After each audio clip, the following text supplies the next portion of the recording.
here, this is the pulpit. Of course, I think they put this thing around it. I'm not sure if that was there. But when you come into Plymouth Plantation, you don't know what this building is. But this building was the most important building, even though it's a replica, of the whole life of the Pilgrims. Not only was it's the religious center, this was the politics of the Pilgrims. This is where everything went in the meeting. This is called the meeting house. We had a meeting house in Framingham, Massachusetts, at the old burial ground, where it was pretty much just like this. It was the religious instruction for the community, and it was also the politics of the town. But people don't show you that because they don't want to get into the religious aspects of Plymouth Plantation.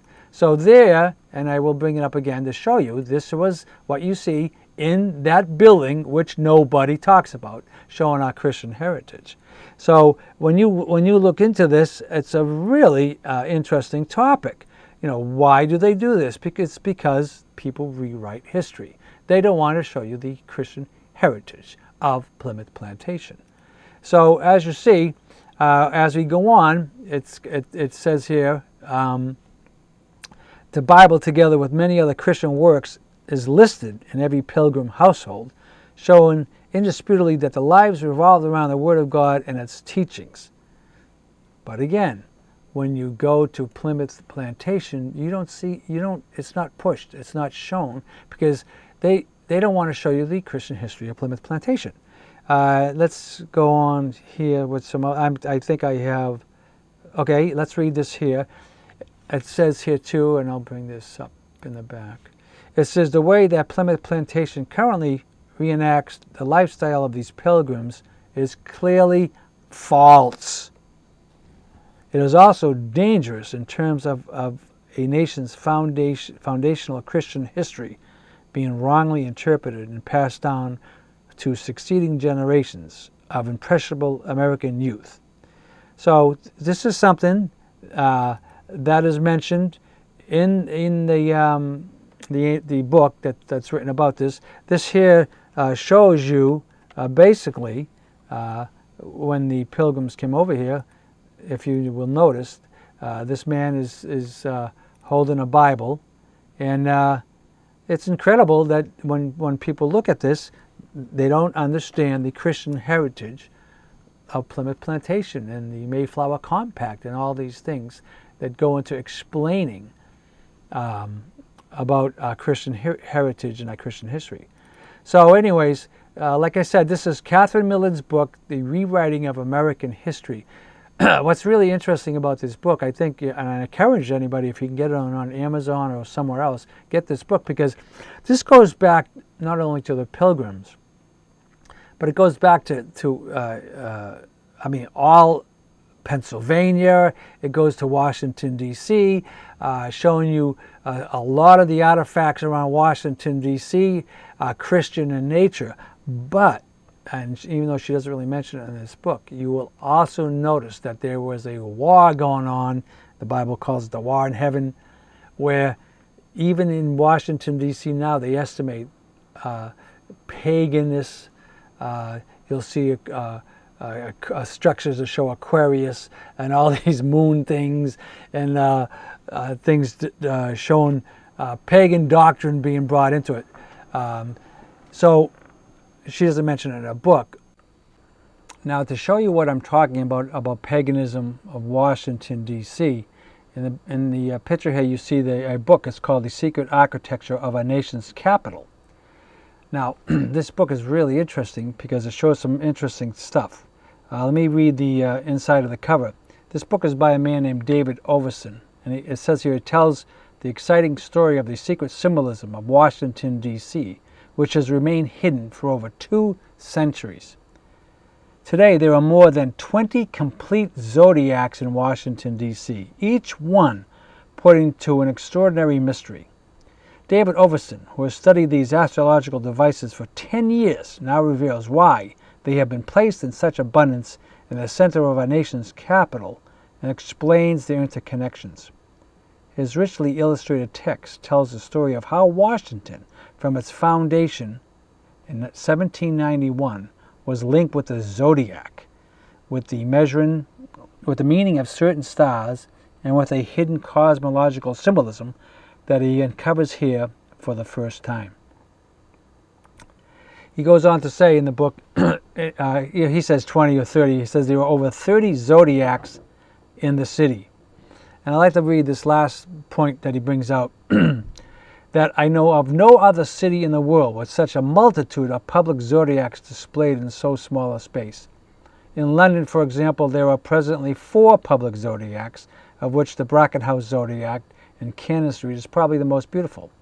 In Oxford, England, there is only one, that on the Fitzjames Arch in Merton College, which by its very placement should not really be called public. In Boston, Massachusetts, I know of 3 zodiacs, the 2 most impressive being the atrium zodiac on the floor of the public library and the Egypto-Babylonian zodiac in the ceiling painting by John Singer Sargent on the 2nd floor. In New York, the most beautiful public zodiac is that encircling the statue of Prometheus by Paul Manship in the Rockefeller Plaza. Even Florence, the ancient city which gave birth to the Renaissance in the 15th century, has only 3 public zodiacs. As we shall see, the mythology of the stellar lights plays an essential part in the foundation of the history of the federal city. So the point I want to make, and as I was bringing out, the history of our nation is actually a history of a fight between good and evil. And as you know, in Plymouth Plantation we have the good, we have the good that's being ignored, the Christian history that's being ignored. And in Washington, D.C., remember, of all the world, Washington, D.C., it has over 20 or 30 zodiacs, meaning that Washington was attacked by some sort of demonic activity while Christianity was being tried to be brought in. And of course, we brought out some good stuff about Washington in David Barton's videos, showing you the Christian history of Washington, D.C. But I'm also trying to show you that they had a fight with the people who were involved with these zodiacs and this paganism. So Washington, D.C. is just one big ball of Christian fighting demonic activity, which still is going on. That's probably why nothing's getting done there. So anyways, that's basically what I have on this topic. I told you that I promised you that we will be dealing with Leo Martin and the rest of the show.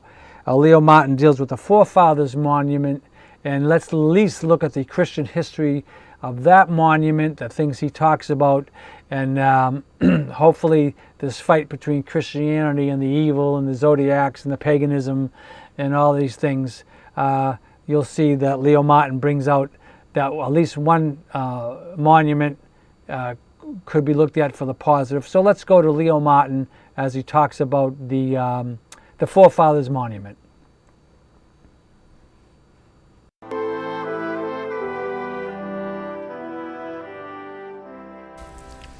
Hello, my name is Leo Martin, and welcome to Plymouth, Massachusetts.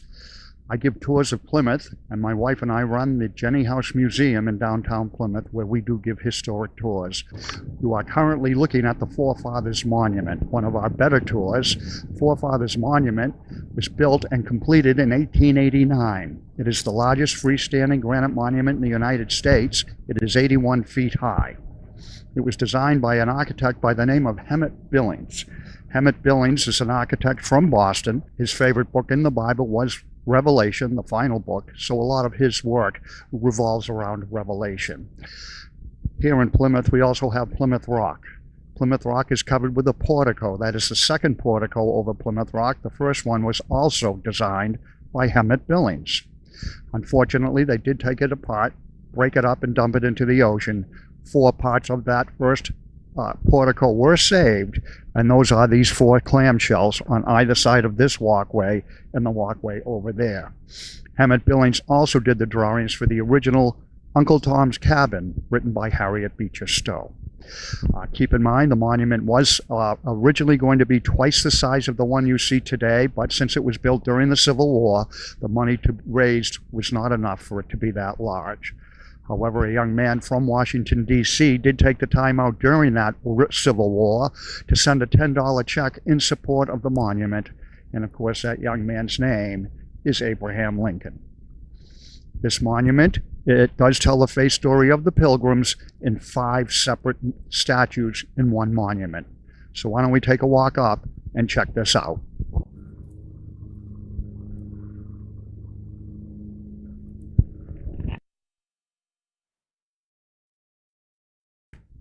Forefathers Monument tells the faith story of the Pilgrims in the founding of our country.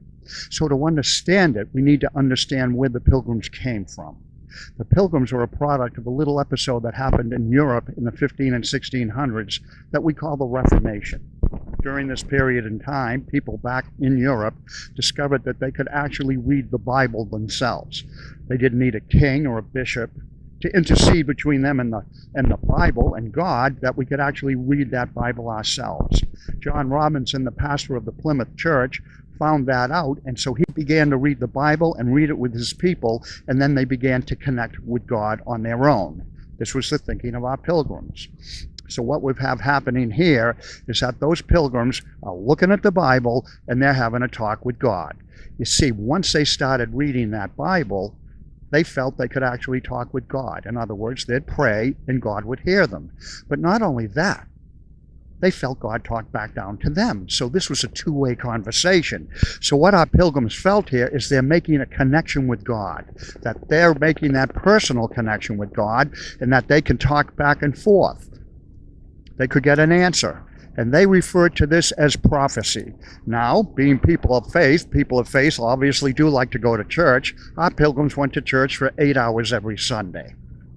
For the first 4 hours, they would listen to a sermon. For the second 4 hours, they'd sit around and talk about the sermon, see what they could get out of it, see what God was saying to them directly through that sermon that they could apply to their lives that week. So when I'm talking about a connection with God, it is not a casual thing. They felt they could sit with the elders, the people that knew the Bible better, get a message from God, and put it to work that week. This changed the whole world. Because now what Pastor Robinson and the Pilgrims are thinking, that because they have that connection with God, they've changed on the inside. They're different people now. They're not the same that they were. And that difference on the inside, who they are on the inside, is going to come out to the outside. It's going to reflect who they are. So in this statue, we have 2 inward governances, 2 things that come from the inside because you've changed. That would be the statue of faith, the big statue you see above me, and the statue to my left of morality. Those are inward governances. They tell you who you are. As we go around the statue, we will look at the statue of law, education, and liberty. They are outward governances. So now once that governance comes out, it's going to reflect in who they are. So what we're doing is we have a change from the inside out. Another thing Pastor Robinson felt was that he never wanted to see one person control everything ever again. The King of England was the king and the head of the church, King James. That meant he set the law for everybody except King James. King James stood above the law. Pastor Robinson didn't go for that. He didn't like that at all, so he wanted to change things. He felt, when you look at the Bible, that the king wasn't the one in charge. He felt that God in the Bible honored the individual, so he felt the individual should be the most important entity, not the king. In other words, the king or the leader should be responsible to the individual. Very important, and it changed our world. Because as the king was the head of the church and he stood over all the laws in England, here in Plymouth, that was different. The governor in Plymouth stood under the same law as everybody else. Everybody here was equal under the law, simply because now the leader was responsible to the individual.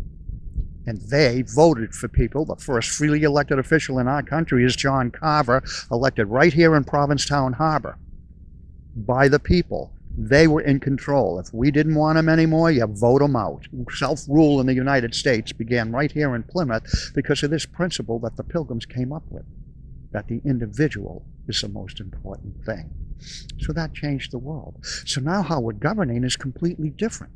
The Pilgrims are now governing from the inside out. They've had that inward change, and it's reflecting who they are, and then they're governing from the bottom up instead of the top down. huge difference.